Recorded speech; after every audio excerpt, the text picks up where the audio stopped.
I think what we're going to do is we're going to get started, and people can join as they're coming in.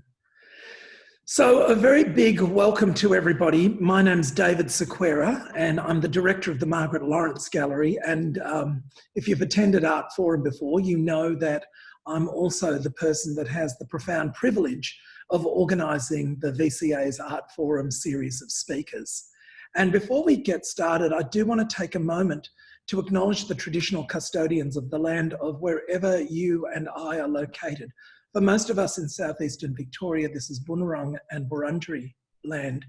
And I want to take a moment to acknowledge that for generations before any museum or art school or university or gallery, actually the Bunurong and Wurundjeri people of the Kulin Nation practiced song and dance, ritual, visual arts. They shared stories, and that those rituals continue today. And we don't take it lightly that we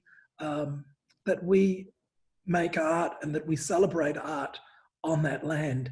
And please join me in acknowledging the presence of any Indigenous people and First Nations people from all over the world who have chosen to join us. And please join me in paying respect to elders past, present, and emerging. Our guest speaker, Bruce Pascoe. Writer Bruce Pascoe's career has spanned teaching, farming, bartending, working on archaeological sites, and researching Aboriginal languages. A Bunurong, Tasmanian and Yuin man born in Melbourne, he grew up on a remote island in the Bass Strait and currently lives in Gippsland, Victoria. Bruce is an award-winning author who has written over 30 books spanning fiction, non-fiction, children's titles. His best-selling book, Dark Emu, 2014, draws on first-hand accounts from colonial journals to create a radically different view of Australian history that has the potential to change the course of Australians' relationship with the land. Dark Emu won the Book of the Year and the Indigenous Writers' Prize in the 2016 New South Wales Premier's Literary Award. Wherever you are, please join me in making our special guest, Bruce Pascoe, very, very welcome. Thank you. Over to you, Bruce. Thank you very much, David. I would also like to acknowledge the elders of all the lands upon which you are at the moment. But in particular, I would like to acknowledge the elders past and present of this land, Yuin land, where I live, which is also a part of my family's land. And it's a great privilege to be able to speak on this land, for this land.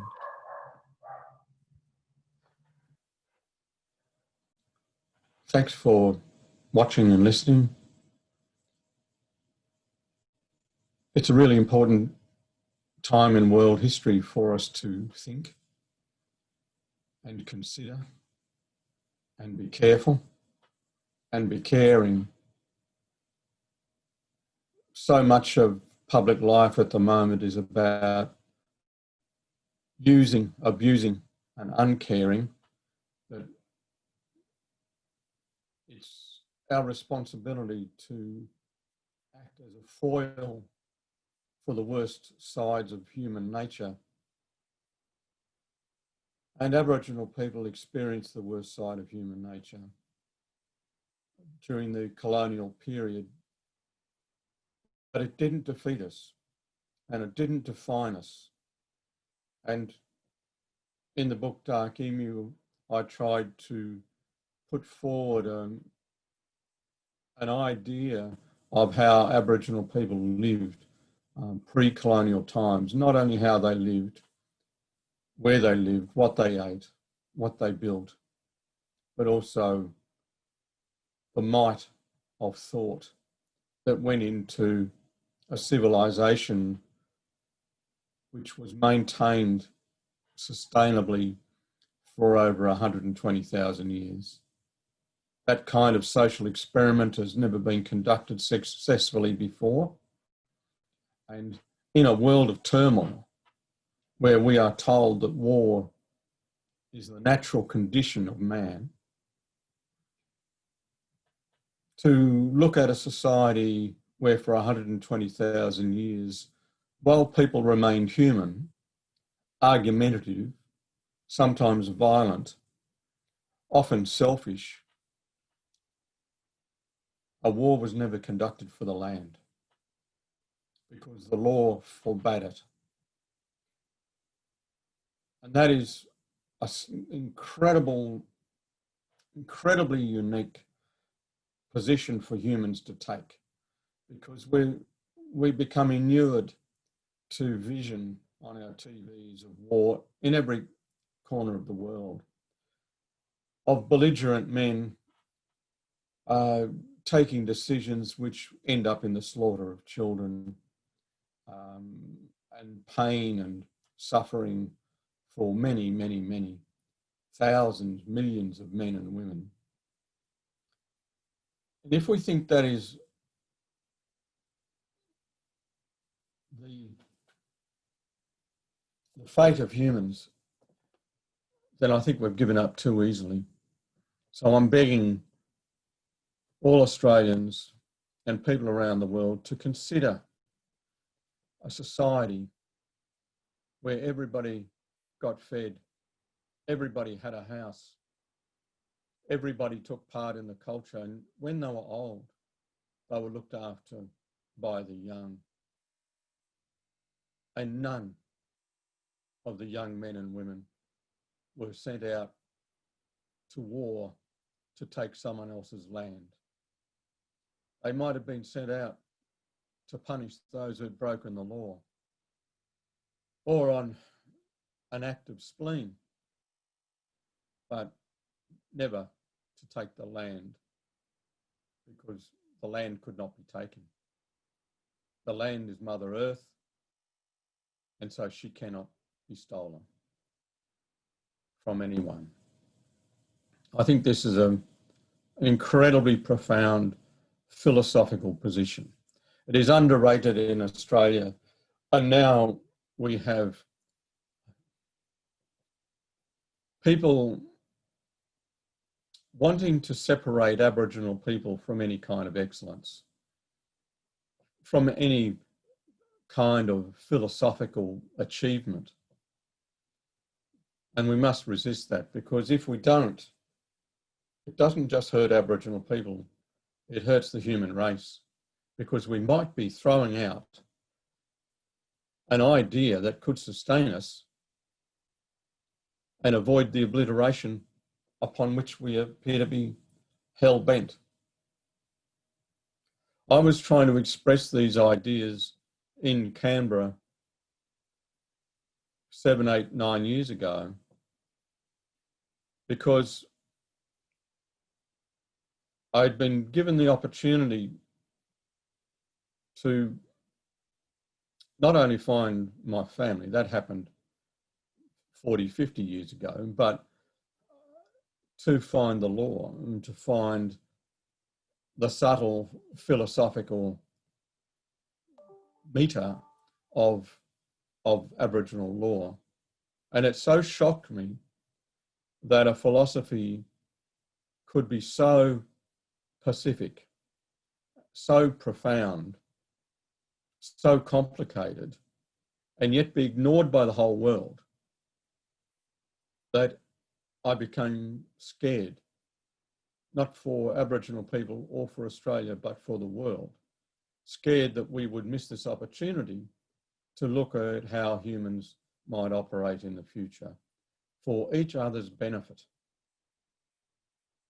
It doesn't sound like rocket science, but it seems to defeat our imagination that we would work our entire life for the benefit of others, not for ourselves, not for our family, but for someone else's family, for a family we may not know or ever meet. And yet that's what Aboriginal people did. When building fish traps at Brewarrina, our people allowed fish to go upstream. They didn't want to catch the entire school of fish. They wanted the fish to swim up a river so far that they would be caught by people those trap builders would never meet. I think that is an enormous philosophical statement and an act of grace. When I was trying to express these ideas in my excitement at having made this realisation at a very late stage of my life, I found that a lot of university professors were literally patting me on the head and asking me to calm down and to become rational, because Aboriginal people were just hunters and gatherers. And today, some Aboriginal people are inclined to resist the idea that we're not hunters and gatherers. We do hunt, we do gather. I did it last weekend and I'll do it this coming weekend. But why Aboriginal people in Australia with such a mighty philosophy would want to live under the label generated by the people who stole the land, I do not know. Why live under the definition of the oppressor? I want my family, my people, my country, Aboriginal and non-Aboriginal, to resist the definitions of warlike peoples. After receiving this kind of criticism for an idea which is described as romantic, I realised that the only way I could convince those people, and the people who were critical were amongst the top 2% of best educated people in this land. I knew that if I couldn't convince them, how was I possibly going to convince other Australians? And I realised I would have to use sources that all of those people revered. And Australia reveres a good explorer. Australia reads the daring do in the explorers' journals and skips over the sections where Aboriginal people are mentioned. And most explorers resisted the temptation to mention Aboriginal people because they weren't there to describe Aboriginal people, they were there to eliminate them, to take over the lands. And even if they weren't murderers, which 99% of them were, they were there to take the land in any case, despite their realisation of the humanity of the other. So I was in a constant state of shock. And I remember days in the library with tears rolling down my face on reading such graphic descriptions of Aboriginal agricultural achievement that I was ashamed of myself for never having asked that question. Even as a teenager, looking at the history that I was being taught at Melbourne University and wondering why I hadn't queried it. I knew it upset me. I knew it sounded phony, but I didn't have the guts to challenge it. And the guts to challenge it came from elders who I was going to those elders asking them a different question. I was asking about my own family.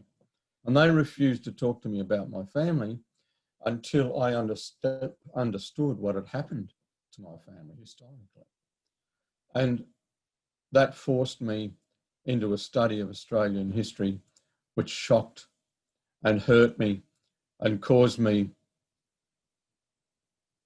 to have tears on my face while I was opening the pages of explorers' journals, because I realised the massive fraud that had been done, not just to our people, but to Australia. That very, very senior historians and writers scientists and agriculturalists and politicians had read those journals before me, and they'd chosen to hide from Australia the fact that Sir Thomas Mitchell rode through 9 miles of grain that had been cut and stacked, ready for threshing. 9 miles. And that wasn't the end of it, because beyond that 9 miles of cut grain, the grain stretched into the forest and through to the horizon. Lieutenant Grey came across fields of agricultural endeavour that he recognised as such, and they had been so deeply tilled, in his words, that he couldn't walk across them. Why hadn't any of my teachers thought it fit to teach my classroom that Aboriginal people tilled a land to the horizon in an agricultural pursuit to grow tubers? We praise the Irish for growing potatoes, but we've never thought to praise Aboriginal people for growing food in a difficult land. So all of those things were shocking to me. And I knew that Dark Emu would be successful.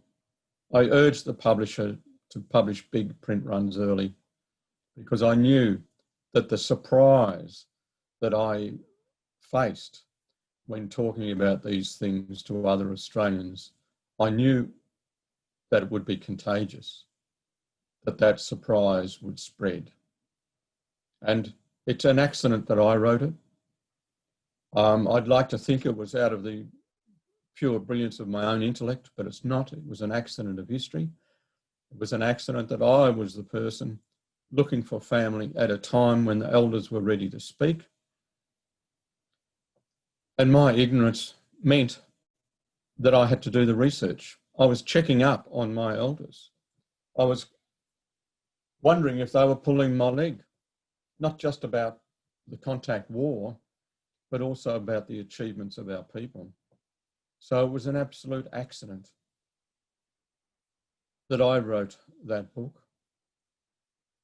And there's a lot of rubbish spoken in the Western world about artists, you know, about the stars, you know, about these so-called luminaries. I'd reckon 9 out of 10 are just accidents. Just reasonably good people with reasonably good thought processes, at a very important time. And it's just our duty to do this stuff. You know, if we're gifted life, which is an extraordinary event in itself, and we're gifted a working brain, which further isolates us amongst the possibilities in the miracle of life, then the least we can do is use it. And if we have a heart, the least we can do is to pump blood for the sake of other people. So after Dark Emu had caught the imagination of Australian people at a time when they were looking, the Australian people were looking for a way of expressing their love for the land. And of course, eventually, finally, Australians would turn to the people who'd been here for 120,000 years and ask the question, what were you doing? And once you start investigating that, your jaw will drop. Tears will roll from your eyes. Because such a fine moment in the progress of the human family was almost totally destroyed. And we have to thank the courage of our elders, of Essie Coffey, Pat Dodson, all of those great people, and Adam Goods, Kathy Freeman, all of those people who defied the definition applied to them by white Australia.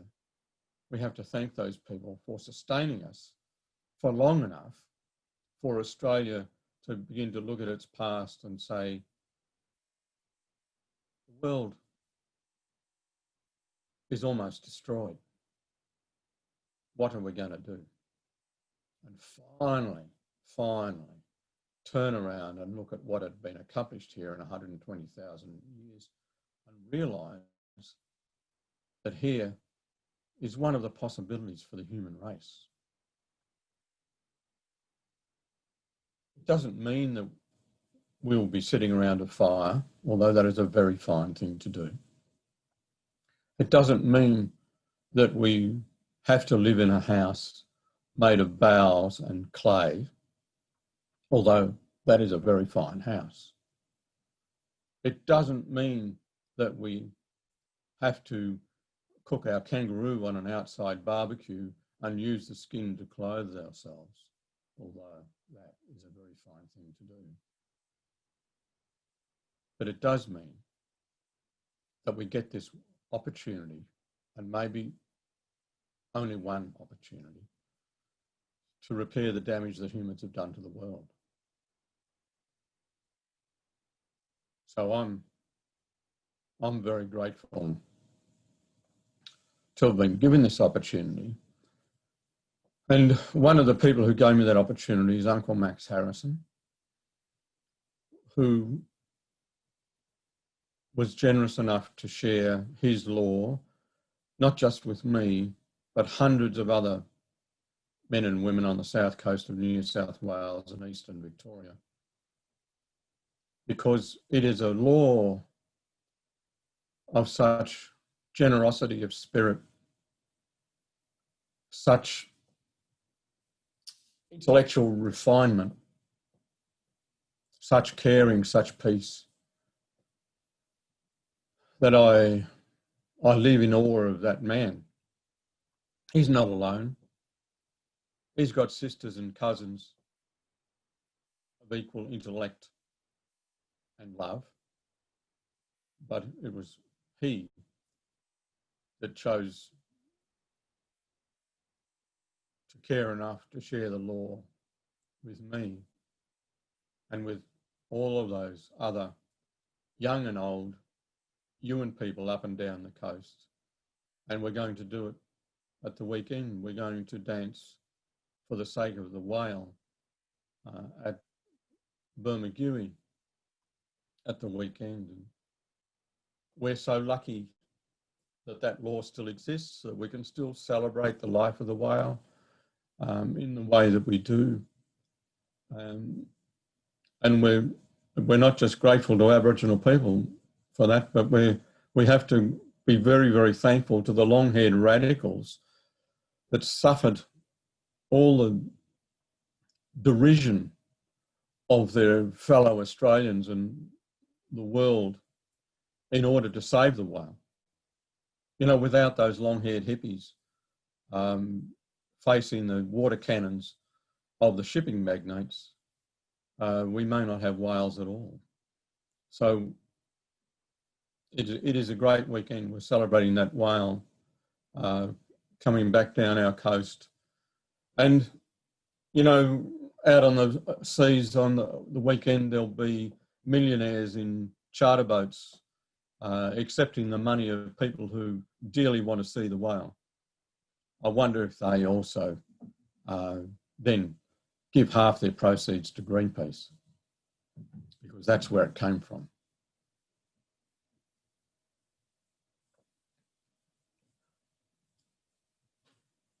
I think we need to look at the world differently. And I'm sure that there are many in the audience who think this is a long bow, that I'm talking about a civilization that eschewed war for the sake of the land, not eschewed violence or not eschewed bad temper, because we're incredibly bloody-minded and human Aboriginal people. We evidence it every day, but we did not go for war for the land simply because we refused to own it.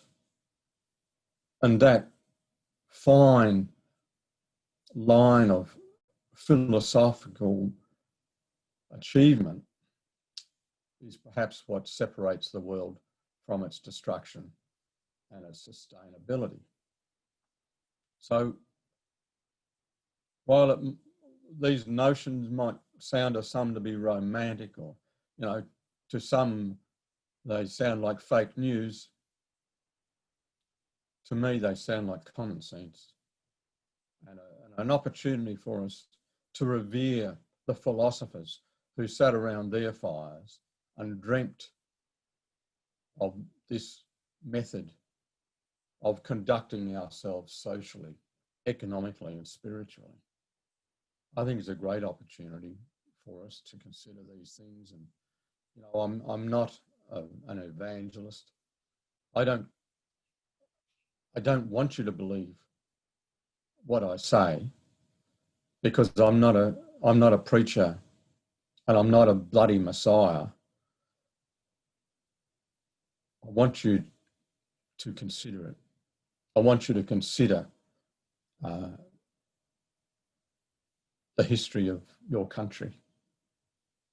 And this country is a sister to other countries in the world, and to consider what we as a race of animals might do in the future, what we might do to save ourselves and our beautiful world. My country survived bushfires in January, that in some parts of the country, including this farm, lasted until March, and yet her recovery was incredible. To see it, you know, my heart didn't lift with joy when I first saw the epicormic shoots growing on trees that I thought would never live again. It didn't leap with joy. It was dumbstruck with awe at the strength of our world, the beauty, the absolute beauty of our world, and the horrible hubris of people who would risk losing it. And those same people are drilling holes in the ground to get coal seam gas with the chance that they might pollute the aquifer that the rest of Australia depends on. Just a chance that it might pollute, but they would risk everything for the sake of an immediate dollar. We can't afford to do that anymore. We have to talk to our politicians. We have to choose better politicians. We have to choose politicians who don't dismiss history, who don't dismiss science, and who don't dismiss spirituality, and who don't dismiss race. We want politicians who love the world and will never risk it for the sake of personal gain. We should be asking our politicians that. Would you risk this world? That should be the pre-selection.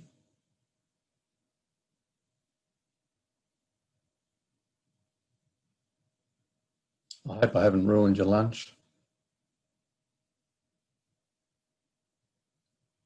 When you read these things and experienced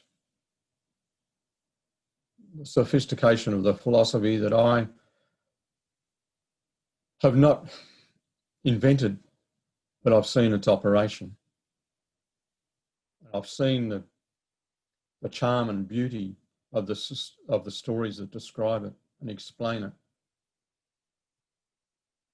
When you do that, your life changes. It changed my life. not always for the good. Unfortunately, there are costs, but you'll never be able to look at your country the same way again.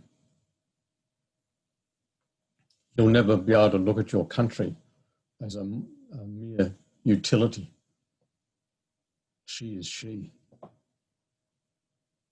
She is Mother Earth. It's time we loved her.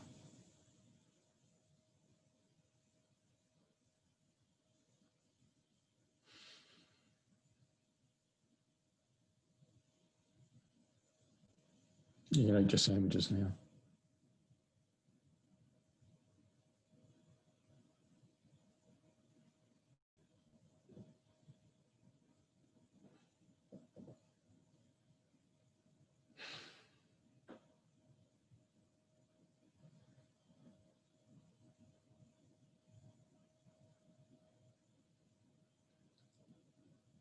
I can talk about my cricket scores, David, if you want me to continue, or I can talk about the possum skin cloak behind me, or I can talk about 100 mundane facts about the farm where we're growing Indigenous food. Sounds exciting, but it's just shovel work, really.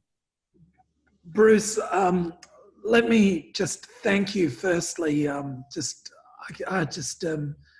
You know, on behalf of everybody who's tuned into this Zoom, like just our deepest thanks for the warmth and generosity that you've expressed. And, you know, it's just a pleasure to be in your presence and hear you speak so insightfully about the possibility of relationship with land and with history. It's, you know, it's a very emotional and dynamic and creative space. And I thank you so much on behalf of everybody for what you've just given us in the talk.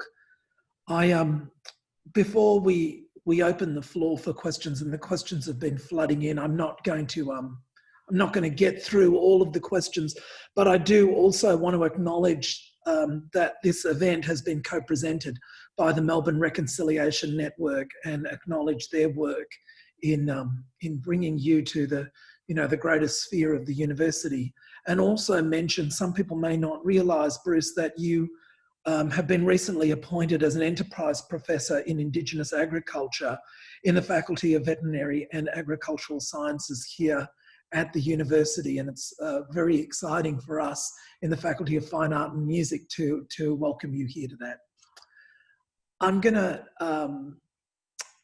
start with some questions, and this one is from Mimalisa, who says, I still have so much to learn about our history, and in particular the region in which I live, the Bunurong and Wurundjeri country of the Kulin Nation. Thanks for your insightful perspective. As a non-Indigenous artist, how can I begin to make connections and strengthen my relationship with this place and its people? Australia hasn't had a relationship with Aboriginal Australia.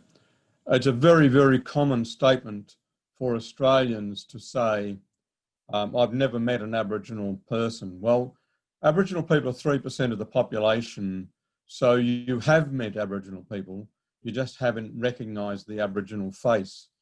And I know that Australia wants to have a relationship with Aboriginal people, but there's a lot of learning to do before that relationship can be real. You know, we're not just wise and beautiful people, we're real people with all the foibles of the human race. So we have to be met before we can become friends. And that friendship, like any friendship, takes time, and it takes trust. And trust for Aboriginal people has been so badly abused. Think back to the intervention in the Northern Territory and wonder how easily people under that intervention would trust a white person again. So in order to have that relationship with Aboriginal people takes a lot of work, takes a lot of understanding of history, of loving the land, and genuinely approaching people with good intent and good grace, not just to relieve your own ignorance or just to make you feel less guilty about the occupation of the land, all of those things. And we don't want you to be guilty. It's a waste of time, waste of our time, waste of your time. But don't do it for those reasons. Do it because you want to be friends with other humans, that you refuse to indulge racism and those who would love to eliminate Aboriginal life, and certainly Aboriginal claim on land.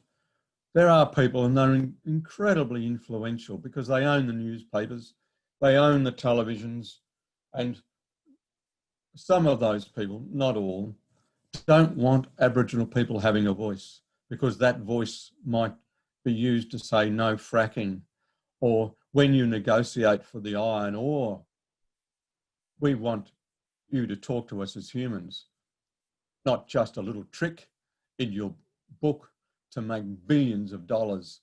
And when it comes time to paying tax on those billions of dollars, of course, you find a way to avoid it.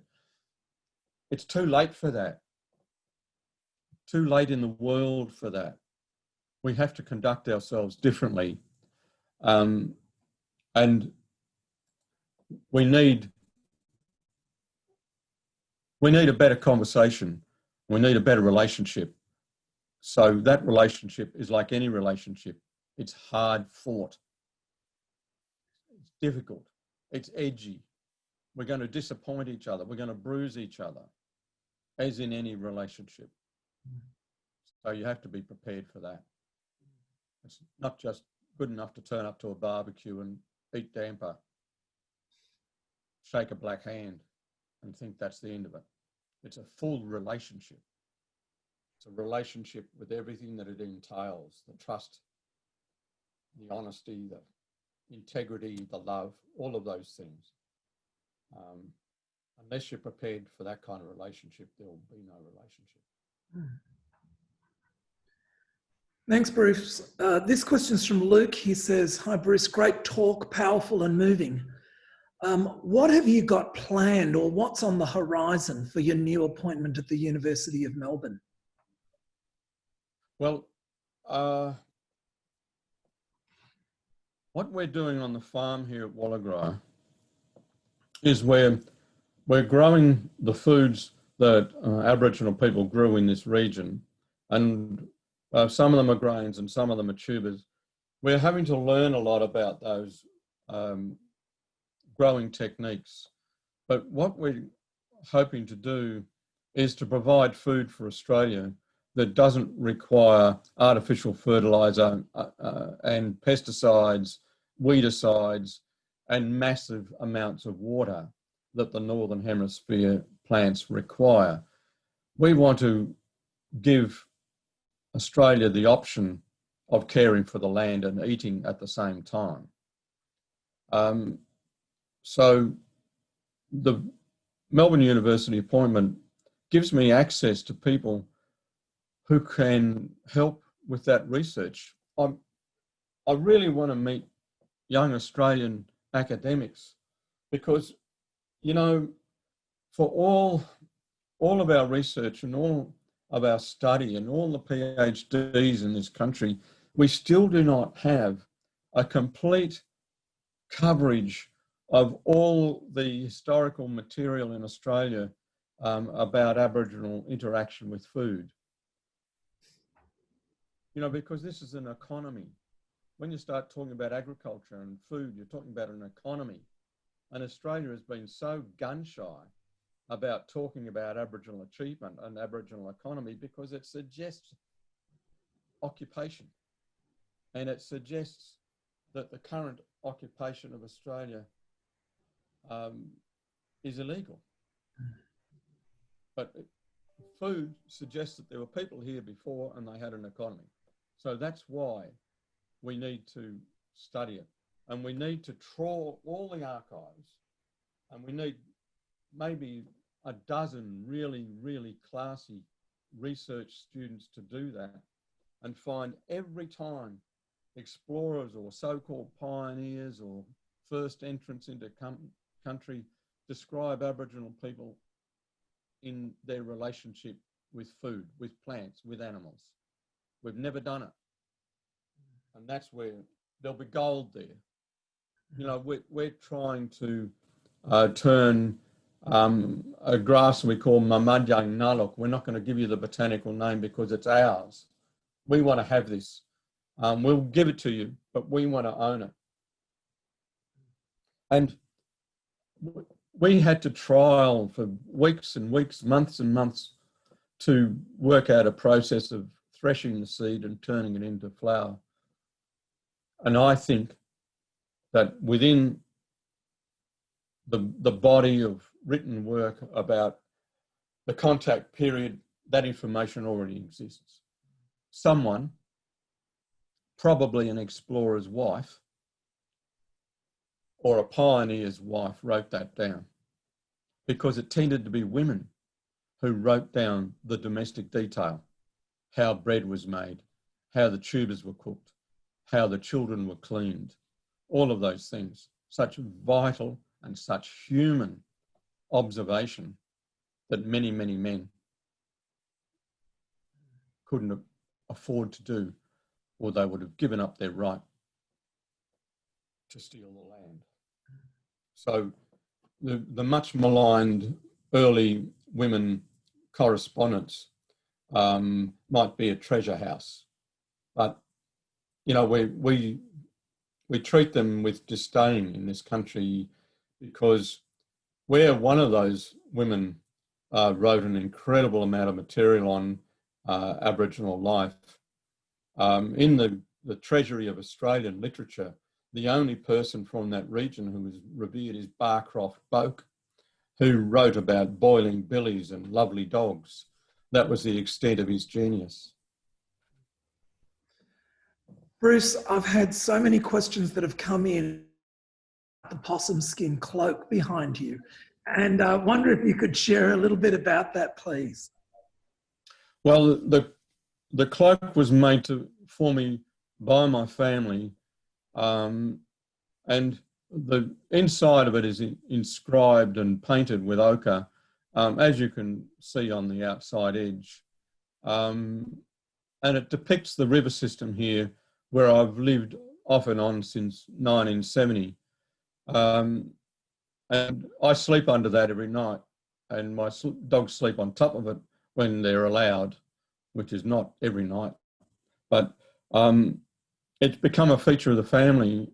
And when I left this house during the bushfires and thought I was losing it, that's what I took.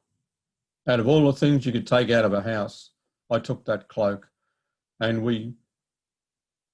my family, my daughter and her children and husband and their dog, and me and my two dogs, we huddled in a motel room with 2 single beds, and I threw that cloak into the corner of the room, and my dog slept on it right through the horror of the fires. And for them, it was like a safe island. Nothing could hurt them while they were on that cloak, and the 3 of us slept under it that night. And so we all feel great attachment to it, of course. And I thank my family for going to the enormous labour to make it. And the study of the possum skin cloak, which Vicky Cousins has gone a long way to reintroducing into the art and craft and lore of Aboriginal life and Australian life, is a study that is befitting a university course, because it's about art, it's about sustainability, it's about life and love. It's a fitting study for any student. So thank you for asking, and thank you for giving me the opportunity to talk about it. Just as well my cricket bat wasn't standing up in the corner either. People will be asking about my incredibly storied cricket career. That's another conversation. Look, this one will probably be the very last question we have time for. It's from Felicity, and she asks, thanks, Uncle Bruce, for your incredible work in showing what was there all along. Did you have a sense of the hidden history from your elders or from your observations of the landscape? Yeah, and I had been advised by an uncle in my family that all wasn't as it seemed in the family, and so I then began to ask around.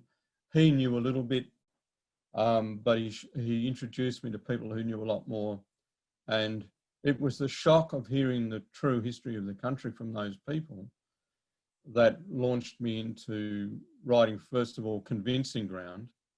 Well, actually, I wrote Cape Otway before that, then Convincing Ground, and then Dark Emu. Convincing Ground was about the war. Cape Otway was about the clearance of the area that Governor Latrobe did, and which was hidden completely from Australian history.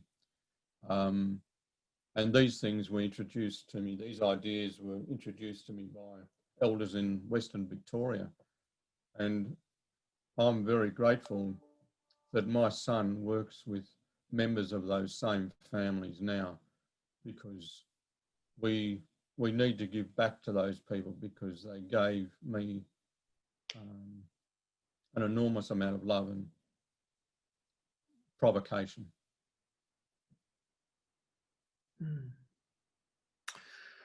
Well, Bruce, that takes us to the end of Art Forum for this week. Let me just say again how incredibly moving and incredibly powerful it was to be in your presence and hear you share the incredible relationship that you have with the land and with its history, and your generosity in sharing that with us today. It means an enormous amount to everybody who's participated in the talk. Just to give everybody a sense of it, there have been over 940 people from all over the globe who've tuned into this talk. And it just gives you a sense of the kind of reach and interest and love for the research that Bruce has done over a number of years. And Bruce, really, on behalf of everybody, thank you so much for this.